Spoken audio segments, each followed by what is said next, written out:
কোরআন ও সুন্নাহর নাম শুনলেই অনেকের গাঁর বলে জ্বালা ধরে। আমি দেখেছি বিগত আওয়ামী লীগ ফ্যাসিস্ট আমলের যে বক্তব্য, বর্তমানে অনেক নেতাদের মুখে একই বক্তব্য শুনি। বিগত ফ্যাসিস্ট আমলে আমরা দেখেছি জয় বলেছেন কোনো অবস্থাতেই যেন মৌলবাদী উত্থান না হয়। আজকে আমরা তারেক সাহেবের মুখে একই বক্তব্য শুনি। জয়ের বক্তব্য এবং তারেক সাহেবের বক্তব্যের মধ্যে আমি কোনো পার্থক্য দেখছি না।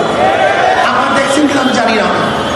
আপনারা দেখেছেন দক্ষিণপন্থীর উত্থান হচ্ছে, আজকে মৌলবাদীর উত্থান হচ্ছে। বর্তমান গতকালকে দেখলাম আমাদের মির্জা ফখরুল ইসলাম আলমগীর সাহেব মন্দিরে গিয়ে বক্তৃতা করেছেন, হিন্দুদের এক মাজলিসে গিয়ে বক্তৃতা করেছেন।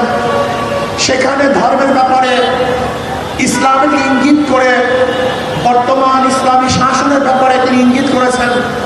আমি বলবো ৯২% মুসলমানদের যে ইসলামী হুকুমত হবে তার চেঞ্জ হওয়ার কি আছে? বরং ৯২% মুসলমানদের ইসলামী হুকুমত না হওয়ার ব্যাপারে আশ্চর্য আছে। হচ্ছে না কেন? আমি বলবো আসুন আমরা সবাই সম্মিলিতভাবে ইসলাম হুকুমত কায়েম করার জন্য চেষ্টা করি। আর বিএনপি ভাইদেরকে বলবো, আপনারা যাদের ভোট নিয়ে এতদিন নির্বাচিত হয়েছেন সেই ভোটগুলি দক্ষিণপন্থীদের ভোট ছিল, সেই ভোটগুলি ডানপন্থীদের ভোট ছিল, সেই ভোটগুলি মৌলবাদীদের ভোট ছিল। আপনি দেখেন খালেদা জিয়া তিনি মৌলবাদীর পক্ষে বক্তৃতা করেছেন, এমনকি মির্জা সাহেব তিনিও মৌলবাদীদের পক্ষে বক্তৃতা করেছেন, মোশাররফ সাহেব তিনিও মৌলবাদীর পক্ষে বক্তৃতা করেছেন। যারা এক সময় মৌলবাদীদের পক্ষে বক্তৃতা করতেন এখন তারা মৌলবাদীদের বিপক্ষে বক্তৃতা করার কারণটা কি? এর কারণটা কোথায় জানেন? আসলে মৌলবাদীরা শিখে ফেলছে, জেনে ফেলছে যে মৌলবাদীদের সাথে এত বছর মধ্যে প্রতারণা করা হয়েছে, তাদের দাবি দাওয়াকে বাস্তবায়ন করে নেই।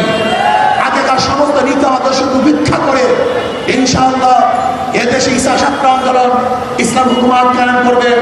আর আমি মনে করি আগামী নির্বাচন পিআর সারা নির্বাচন, ফ্যাসিস্টদের পুনর্বাসন, এইটাই আসলে বাস্তবতা। পিআর সিস্টেম নির্বাচন চাই যাতে দ্বিতীয়বার ফ্যাসিস্ট এদেশে আর সৃষ্টি না হতে পারে। আল্লাহ আমাকে এবং আমাদের সবাইকে ঐক্যবদ্ধভাবে আগামী নির্বাচন ইসলামকে ক্ষমতা নেওয়ার আল্লাহ তৌফিক দান